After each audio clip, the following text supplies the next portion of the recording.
We've got a Prism summoning pool live in Raid Shadow Legends featuring another new faction aura champion right here in Fyna Blade of Aravia. So I want to give you my thoughts on Fyna. I think I'm going to disagree with a lot of you and I'm going to have a different opinion than most probably. But I'll give you my thoughts on Fyna and the event going on right here with the crystal prism shards and all that stuff. Let's get into it. Okay, so for the event going on here for the next few days, we've got the banner champion, and the most noteworthy thing available in here is going to be Fyna, obviously, as the new faction aura champion up for grabs in this event. Then you've got Elenaril and Tatura and Lysandra, who are all high elves that would technically synergize with her ability to help get more value out of that passive. And look, I've been wrong before, so feel free to let me know your thoughts down below. I always like hearing other perspectives, but I just feel like Fyna isn't that great. I feel like I'm just seeing a decent champion. Like I think in 4 or 5 months, Fyna is going to be one of the forgotten champions in Raid. I mean, at this point, we're up to what, 860 champions or something? Like, we can't put 400 champions in the A and S tiers. Like, otherwise, we don't even have a tier list. We have to have some sort of tiering to this, where, like, the top 25 champions are S tier, and then the top, like, 75, like, maybe 50 after that are A tier. Would I put her in that top 75 champions in Raid overall? I definitely wouldn't put her in S tier. She's not a top 25 champion. I guess debatable for A. I could be persuaded to grade her as an A- or a B+ probably. And the thing is, like, you're getting a lot of crit rate out of this stuff. So, like, the bonus extra on the aura is going to be ally crit rate. And ally crit rate is something that maxes out. It's not like defense or attack or HP.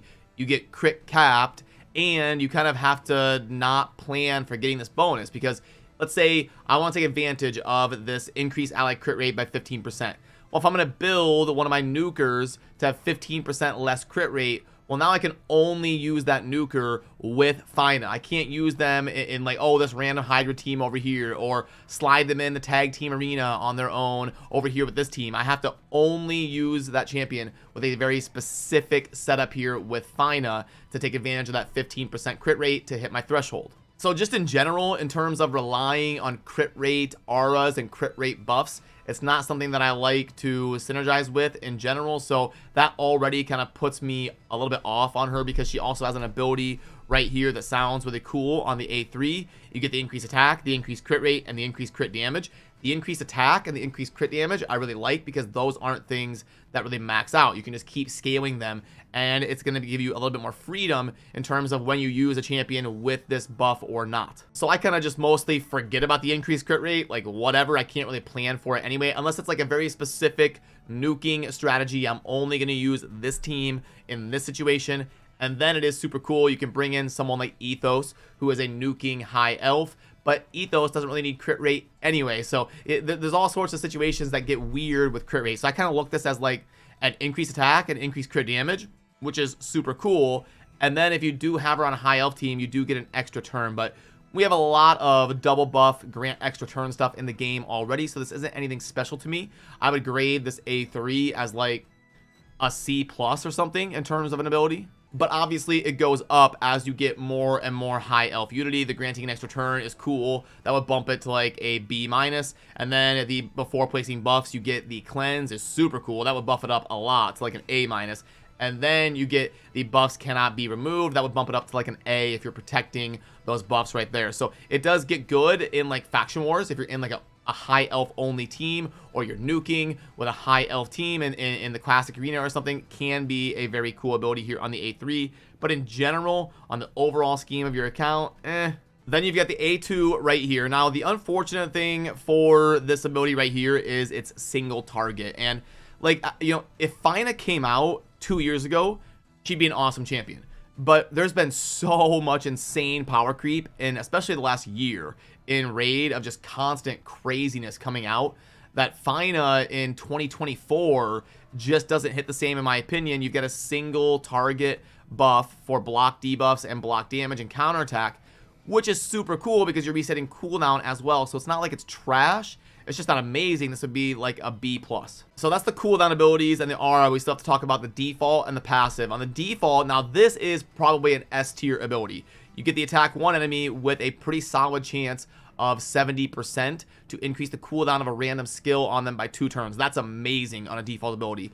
Then when counterattacking with this skill, team up with a random ally who will also join and use their default skill. So you start getting some of these scenarios that could really snowball, or you pair Fyna with someone like Marichka and you constantly join in and increase cooldowns and stuff like that. Can be very interesting here. I love the A1, but something that Raid is doing, like, this isn't as good as it would have been again 2 years ago, because Plarium, for whatever reason, they're adding cooldown manipulation on like 75% of the champions they release. There's some sort of cooldown manipulation going on in their kit. So what used to be super scarce and super S tier is still really good, but less so because it's less scarce. And then you've got a passive right here where whenever a buff is placed on an ally, you're going to fill their turn meter by 3%. That is very nice because it applies to kind of the whole team, and you're just constantly getting that passive value. I do like the passive as well. Then if you start stacking up the unity, you're getting 25% more damage when attacking out of the turn. So again, synergizing with some counterattack type stuff. And then you've got whenever a buff is removed or stolen from an ally, it's going to fill their turn meter by 10%.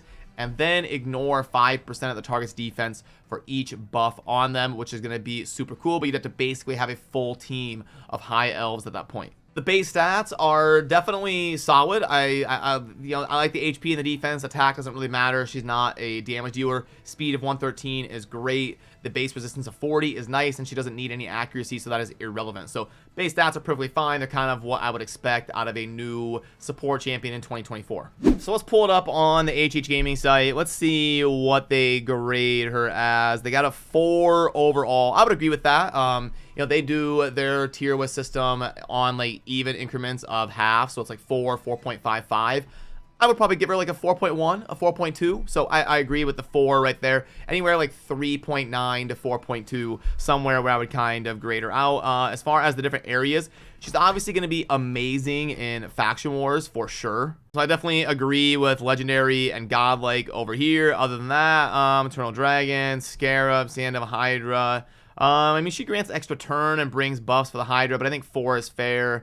Doom Tower, I'd almost go like 3 stars, but there are a lot of like join in, ally attack, counterattack strats in the Doom Tower, so and this is probably fair as well at the 4. I probably agree with that. Yeah, most of this stuff looks pretty accurate, so it looks like we're on. Maybe I'm not having as much of a hot take as I thought, because I kind of agree with this, and I felt like when I was reading her kit that most people in the community would probably think she's amazing, so I thought I was gonna have like a hot take saying, I think she's like a B+ champion. I don't think she's like some sort of amazing A or S tier champion. But now that I'm looking at it, I kind of agree with what I'm seeing here for the grades on the HH Gaming site. And I feel like the other faction leader champion, Aislinn, was a little bit better, a little bit more consistent, a little bit more genuinely account usable. And I did poll over on the community section of the channel here, and I asked which one the viewers think is better. I just kind of posted this today right before I started recording. It looks like it's going to be about 75-25 for Aislinn, agreeing with me that Aislinn's probably a little bit better than Fyna. And I am actually close to finishing the Raid Dopamine Index, where I list the top 100 champions that you can pull from shards and how impactful they are when you get your first copy of that champion. I'm very close to releasing the full 100 list. I've got it all kind of sorted. I'm just fine-tuning it and getting ready to record the video. And then that'll give me a better idea of being able to talk about if someone is S tier or A tier or B tier or whatever, when I can kind of pull up that top 100. And I'll have to see where Fyna ends up shaking out on that list. It's getting really difficult to keep up with something like that because Plarium is releasing like 25 champions a month, it feels like. So it's getting really hard to stay current every day with adding champions and moving around that dopamine top 100 tier list and trying to keep up with all the different things they're throwing at us. And yeah, I feel like I would have given her passive something new to the game. I would have, or something very critical, like, when a high elf kills an ally or something, they can't be revived. All of a sudden now, you get Fyna and Ethos working together or something, or you get Fyna and some other high elf nukers getting after it in PvP, Supreme Elaine or something, and they can't be revived. Now all of a sudden we've got something very cool. But But yeah, I'm not really going to be focused on caring about spending money or really getting after the crystal offers, because I do think even if I got like super lucky and I was able to get Fyna on my account and actually win this prism event, I think 6 months from now, she would be a champion I'm not even really utilizing, even though there are some compositions I could build that might be fun in terms of nuking things down in very specific compositions. But yeah, let me know your thoughts down below if you agree or disagree. And we do almost daily polls over on the community tab of the channel. So head on over there and make your voice heard in the polling as well. And we'll see how it shakes out. And I always talk about it in future videos and all that good stuff. So it would mean a lot to earn your subscription today if you enjoy daily Raid Shadow Legends content. And I'll see you soon in the next video. Thanks. Peace.